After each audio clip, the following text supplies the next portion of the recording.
Anak-anak, hari ini hari Rabu tanggal 7 Oktober tahun 2020. Kita masih di tema 3, subtema 1, pembelajaran 3. Mata pembelajaran hari ini adalah IPA, Ilmu Pengetahuan Alam. Buka buku temanya halaman 20 sampai 21. Di sini Ibu tuliskan peta konsep bagian-bagian tumbuhan dan fungsinya. Nah, bagian tumbuhan yang pertama adalah akar. Ibu jelaskan, akar adalah bagian tumbuhan yang umumnya berada di dalam tanah. Akar berfungsi sebagai bagian menegakkan dan mengokohkan batang. Selain itu juga untuk menyerap air dan mineral sebagai penyimpanan cadangan makanan. Misalnya pada beberapa tumbuhan umbi-umbian, jenis-jenis akar tersebut yaitu akar serabut, ada akar tunggang, ada akar napas, ada akar hisap, akar lekat, dan akar gantung. Kemudian bagian-bagian tumbuhan dan fungsinya yang kedua adalah bunga. Bunga adalah bagian penting untuk perkembangbiakan tumbuhan. Bunga berfungsi sebagai alat perkembangbiakan tumbuhan biji. Bunga memiliki bagian-bagian penting antara lain tangkai bunga, kelopak bunga, mahkota bunga, benang sari, dan putik. Ibu jelaskan tentang tangkai bunga. Tangkai bunga merupakan bagian bunga yang berada pada bagian bawah bunga. Nah, kemudian kelopak bunga. Kelopak bunga merupakan bagian bunga paling luar yang menyelimuti mahkota ketika masih kuncup. Mahkota bunga. Mahkota bunga merupakan bagian bunga yang paling indah dan berwarna-warni. Mahkota bunga sering disebut juga dengan perhiasan bunga. Benang sari.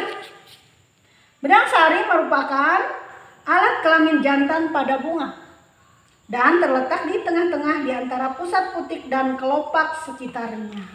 Dan yang terakhir adalah putik. Putik ini merupakan alat kelamin betina pada bunga dan letaknya berada di tengah-tengah bagian bunga yang dikelilingi benang sari tersebut. Bagian-bagian tumbuhan dan fungsinya yang ketiga yaitu daun.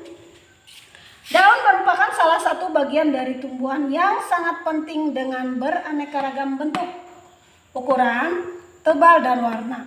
Daun berfungsi sebagai tempat berlangsungnya fotosintesis. Apa itu fotosintesis? Fotosintesis itu adalah proses pembuatan makanan pada tumbuhan hijau. Dan sebagai tempat proses respirasi atau pernapasan. Nah, daun terdiri dari tangkai daun, helai daun, tulang daun, dan urat daun. Daun banyak mengandung zat hijau. Zat hijau daun atau yang disebut dengan klorofil. Kemudian, bagian-bagian tumbuhan dan fungsinya yang keempat adalah batang. Dijelaskan, batang adalah bagian tumbuhan yang berada di atas tanah. Batang berfungsi sebagai tempat munculnya daun, bunga, dan buah. Juga berfungsi mengedarkan mineral dan air yang diserap akar dari dalam tanah, serta zat makanan hasil fotosintesis atau hasil pembuatan makanan ke seluruh bagian tubuh tumbuhan. Nah, kemudian yang kelima, buah. Bagian-bagian tumbuhan dan fungsinya yaitu yang kelima, buah. Buah merupakan hasil selanjutnya dari proses penyerbukan pada bunga yang berfungsi melindungi biji serta cadangan makanan buat biji berkecambah. Nah, buah memiliki berbagai macam bentuk, warna, dan aroma yang berbeda-beda. Kemudian yang terakhir adalah biji. Ibu jelaskan, biji merupakan hasil dari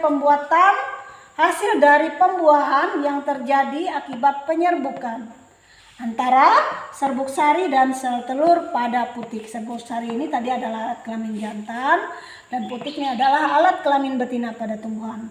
Fungsi biji pada tumbuhan sebagai tempat cadangan makanan, alat berkembang biak, dan pembentuk tumbuhan baru. Nah, jenis-jenis biji yaitu biji terbuka dan biji tertutup. Nah, itulah penjelasan Ibu tentang bagian-bagian tumbuhan dan fungsinya.